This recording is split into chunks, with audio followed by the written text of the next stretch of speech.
Hello, Hi. sa pangalan po ng dakilang Panginoong Jesucristo, isang mapagpalang hapon sa bawat isa. Nandito po tayo sa ikalawang bahagi na kung saan ating pong pinaghahati-hatian ang tinapay ng buhay o tinatawag na salita ng Diyos, Ibanghilyo na pinakakailangan ng ating nag-iisang kaluluwa na kanyang pinakapagkain upang ito'y lumakas at mapaglabanan natin ang mga pagsubok, mga danasin ng tao dito sa ibabaw ng sanlibutan.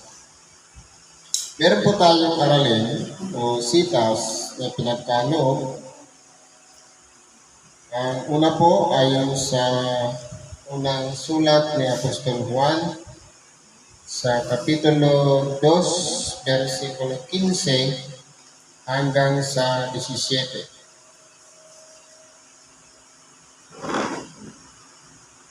Ito po ay maiksi lang pero laki na ng ibig na patungkulan ng Apostol Juan, lalong-lalo na sa ating mga tao na nabubuhay dito sa ibabaw ng sanlibutan. Sabi dito, huwag ninyong ibigin ang sanlibutan, ang mga bagay na nasa sanlibutan. Kung ang sino man ay umiibig sa sanlibutan, ay wala sa kanya ang pag-ibig ng Ama. Ngayon po, ang sinasabi dito ni Apostol Juan, yung mga bagay tungkol sa sanlibutan. Ano po ba ang sinasabi niya dito sanlibutan? Walang iba, ito yung nakikita ng ating mga mata. Nahahawakan, at lalong-lalo na ito'y pinakakailangan ng ating katawan. Walang problema yung mga bagay sa ibabaw ng sanlibutan. Pero sabi nga, huwag ninyong ibigin. Kailangan natin yung mga bagay, halimbawa sa lapi. Yan ay nariyan, instrumento o pamamaraan para gamitin natin makapunta tayo sa isang lugar. Pambili lang yung mga kailangan natin. Kasi po, kung wala kang salapi, wala kang panggagasolina, wala kang pamasahe, wala kang magugugol para ipambayad sa maghahatid sa atin. Nariyan sila, kailangan natin. Pero dapat hindi sa lahat ng pagkakataon nakapokus tayo doon. Sapagkat, kumbaga, ang Diyos, sabi nga, ay Diyos na mapanibubuin. Ayaw niya na meron siyang kahati, lalong-lalo na sa atin.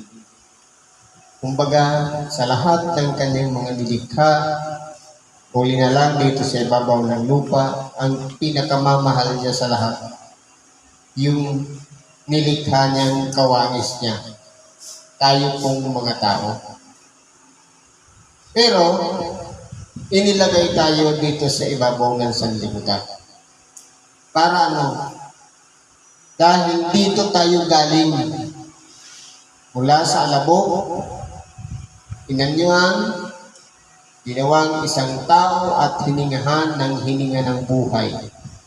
Kumbaga, yung isa sa sangkap ng ating pagkatao, itong katawang laman, galing sa material na bagay na kinuha dito sa ibabaw ng sanlibutan. Pero, yung espiritu nandidiyang sa ating kalooban, lalang ng Diyos. Ito'y mula sa Diyos at kung saan siya galing, babalik din siya sa Diyos. Ito yung espiritu na pinakasangkap din upang masunod natin ang kalooban ng Diyos. Kung saan siya nanggaling, dapat yun din ang nasusunod.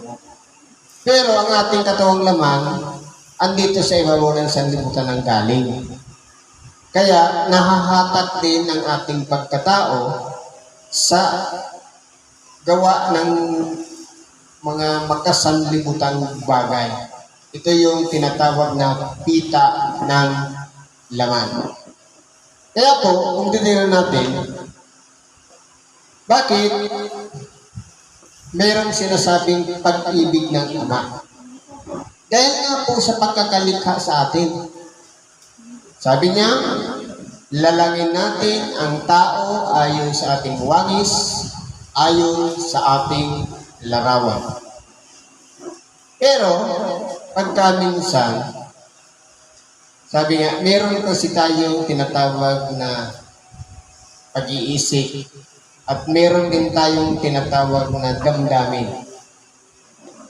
Kung yung pag-iisip, umiiral yung pride, yung kataasan, pagmamalaki. Ang damdamin naman, siya naman yung nasasaktan, siya naman yung nagdadamdam, naiinis, napupuot, nagagalit. Kumbaga, dapat po balance yung nasa ng espiritu at nasa ng pita ng laman. Dahil po, kung saan tayo nahihila, kung alin yung mas nagiging priority natin, yun po ang kinagigiliwan natin o iniibig natin. Halimbawa, focus tayo sa pagsimba, focus tayo sa pakikinig ng salita ng Diyos, o sa pagbabasa ng banal na kasulatan, o pagkanto ng mga awiting espiritual. Kung yun ang palagi nating ginagawa, yun ang iniibig natin kasi yun ang nagiging priority natin sa ating mga buhay. Pero kung halimbawa, dahil nga nabuhay tayo sa sanlibutan, kung tayo naman ay nahahatak ng pita ng laman na ito'y galing sa sanlibutan, kung yun ang nagiging priority natin, halimbawa, nalulong tayo sa bisyo, sa mga inuman, sayahan, at kung ano-ano pa man na nagiging sagabal sa ating maka-espiritual na gawain, na pagtutuunan natin ng pansin yung material, yung mga makasanlibutang bagay, yun ang priority natin. Ibig sabihin, yun ang iniibig natin, yung mga makasanlibutang bagay. Kaya po, pinag-uusapan dito, yung pag-ibig ng Ama. Kaya, magtatanong tayo sa ating mga sarili, ano kaya ang pinaka-priority natin na ginugugol sa loob ng 24 oras na itinakda ng Diyos na gawain natin sa loob ng isang araw? Yan ba ay namamanage natin? Alin yung priority? Bisyo o yung pagsasa Diyos? Kung alin po yung nagiging priority doon, yun ang palagi nating pinag-uukulan ng oras, panahon, pagkakataon, yun po yung iniibig natin. Pero sabi niya, huwag mong ibigin ang sanlibutan. Pero, dahil nga ang tao marupok, mahina, madaling mahikaya, minsan po, ang gusto ng ating espiritu, iba, pero iba ang ating ginagawa. Kasi po, nahahatak na yung pita ng laman. Itong alitigtigin ng laman. Kaya yun ang ginagawa natin. At hindi yung nasa ng espiritu. Ngayon, sasabihin natin, tumatawag tayo sa Diyos, Ama, Pero wala yung pag-ibig ng Ama dahil hindi doon ang atensyon natin sa Kanya, kundi ibang bagay ang pinaglalaanan natin ng oras.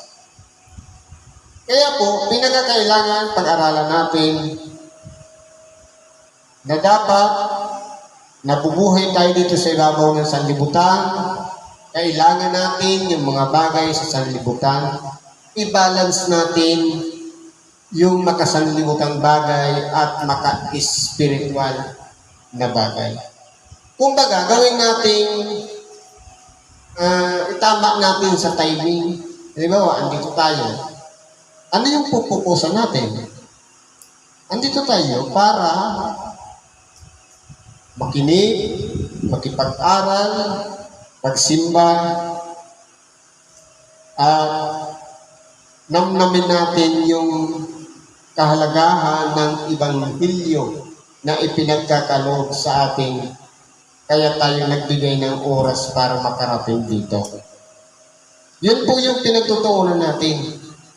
Pero kung tayo po ay mayroong ibang ginagawa at mayroong ibang pinagtutunan ng pansin, yun po yung iniibig natin. Kaya nagagawa natin yung nasa naman ng laman at hindi yung nasa ng espiritu. Sabi niya, sapagkat ang lahat ng nanga sa sanglibutan, ang masasamang pita ng laman at ang masamang pita ng mga mata at ang kapalaluan sa buhay ay hindi mula sa Ama kundi sa sanglibutan. Meron pong ilang bagay na bit-bit ng sanlibutan. Na yun po yung mga, kumbaga, priority na isa sa naghahatak sa atin para madala yung pita itong laman na to. Una, pita ng laman. Ano-ano po ba ito? Ito yung minsan madali po tayong mainis. Madali tayong magalit, pumapuot sa ating kapwa. Kumbaga yung ating pagpapasensya minsan maiksi. Ano pa, yung mga nakasanayan natin na kinalakihan natin. Yung mga bisyo, yung mga itinuro o natingala natin sa ating mga magulang nung maliit pa tayo hanggang sa kinalakihan natin. Ano pa, yung mga bisyo, yung mga bagay na nagiging atensyon natin halos sa buong buhay natin. Yun ang ginagawa natin. Ang isa pa, masamang pita ng mga mata.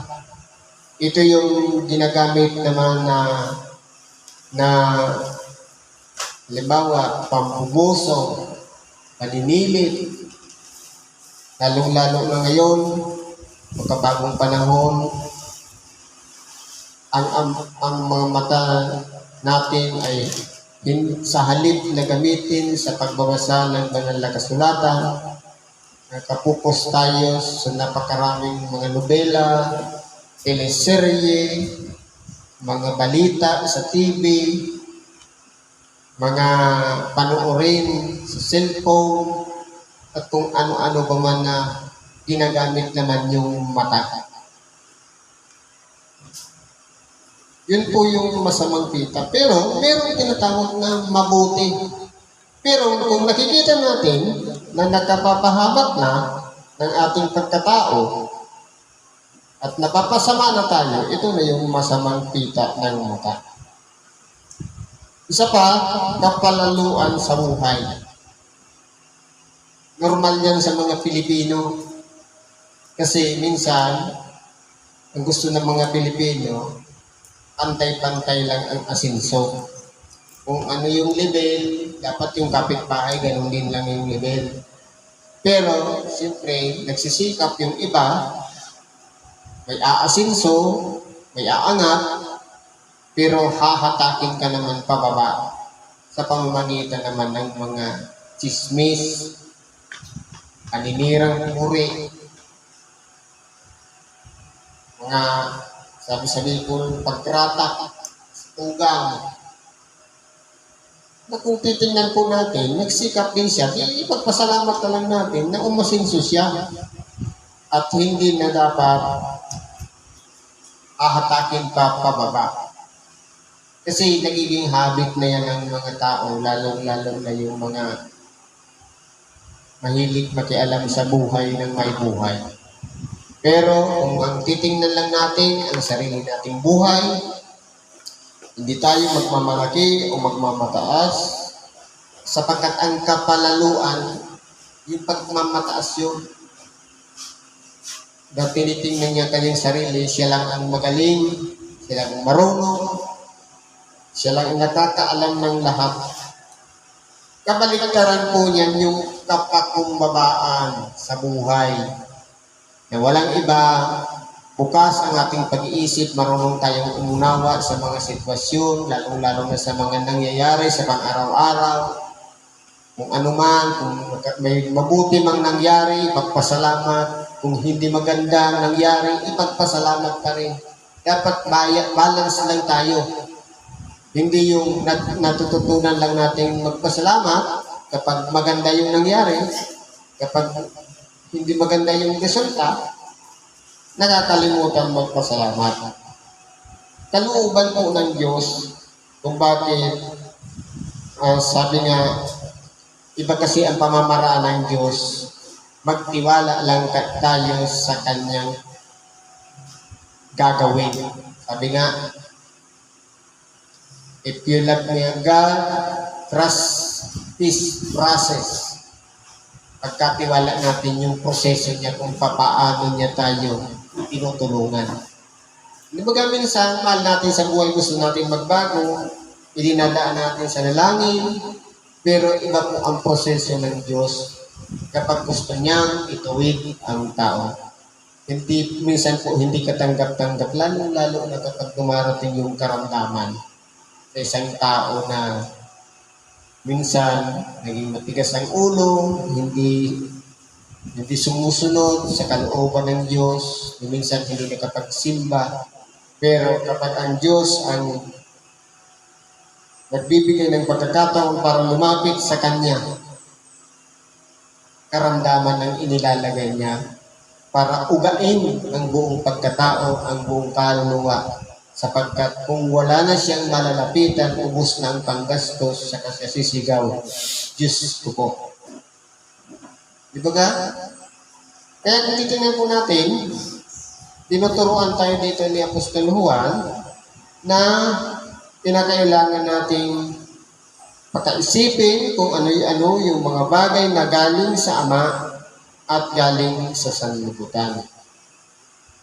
Bakit po?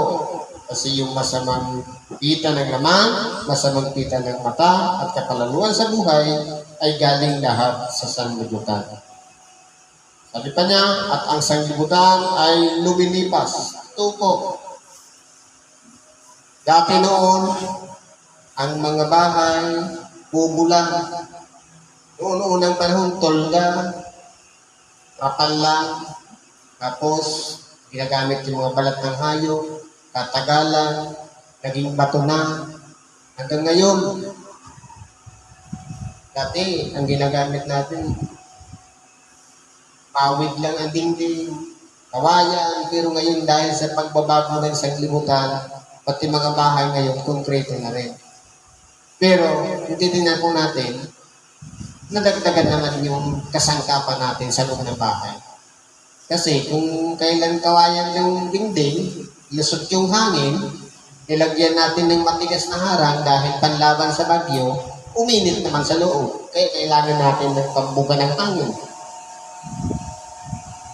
Kaya, iyan po ang nangyayari na ang sanglibutan lumilipas, nagbabago. Dati noon, para lang mag-communicate ang isang mahal sa buhay, gagawa ka ng telegrama.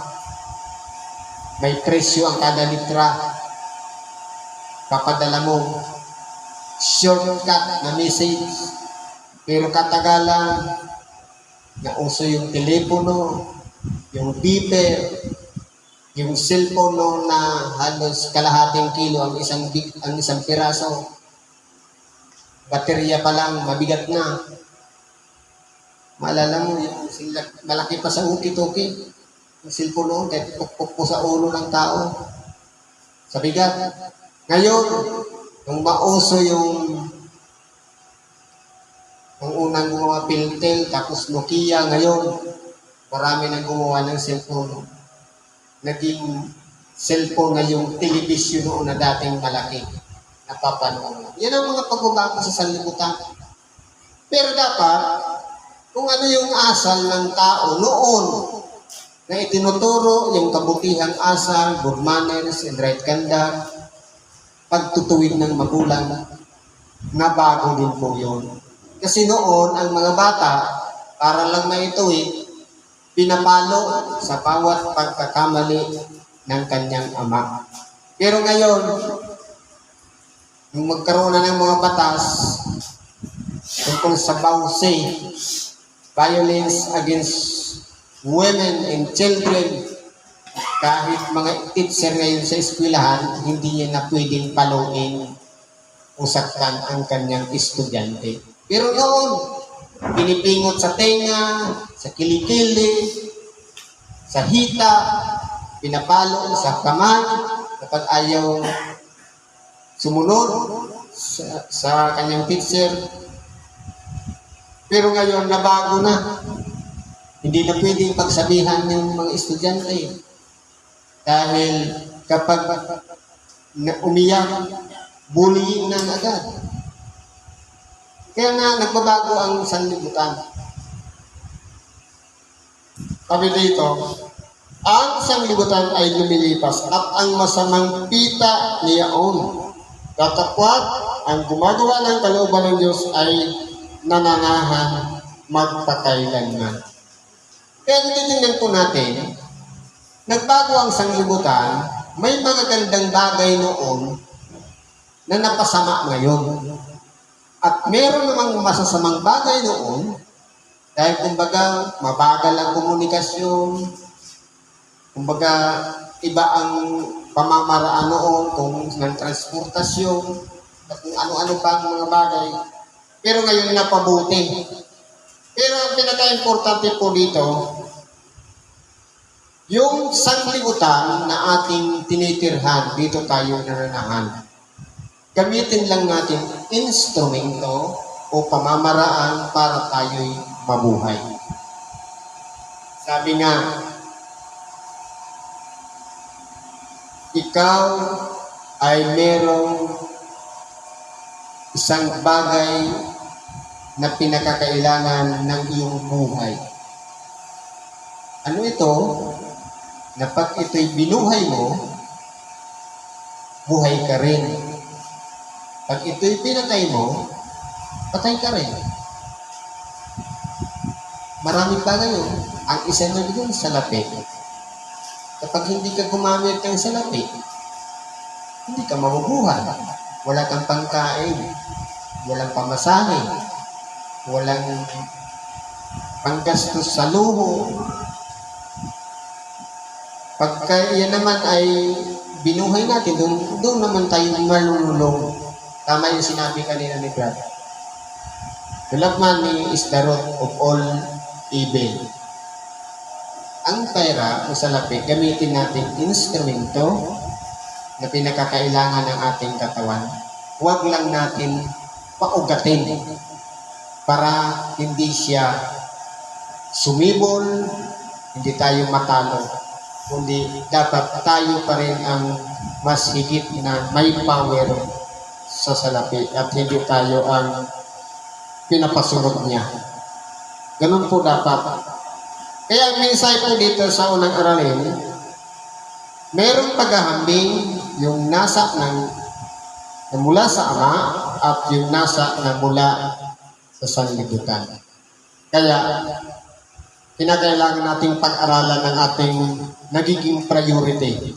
Dahil kung ano yung kinagigiliwan natin, yun yung pinag-uukulan natin ng oras at panahon. At yun ang palagi natin ginagawa. Yun ang ginagawa natin ang importansya o pagmamahal. Yun po ang iniibig natin. Eh kung iniibig natin, pagkasanlibutan, makikita naman po yan. Dahil tayo mismo ang nakakaalam ng lahat ng mga nangyayari sa ating buhay. Kaya tayo po ang susuri ng ating sariling buhay. Siguro po, hanggang dito na lang, pagbibahagi natin sa oras na ito. Salamat sa Diyos at anuman ang ating mga kailangan, karaingan, pagkatiwala natin sa Diyos at sampalatayanan natin siya, panaligan natin siya at sundin natin ang kanyang kalooban nang sa ganon magkaroon ng kagaanan ang ating mga kahilingan sa Diyos. Sa ngalan ni Kristo Jesus, salamat at mapagpalang hapon sa bawat isa.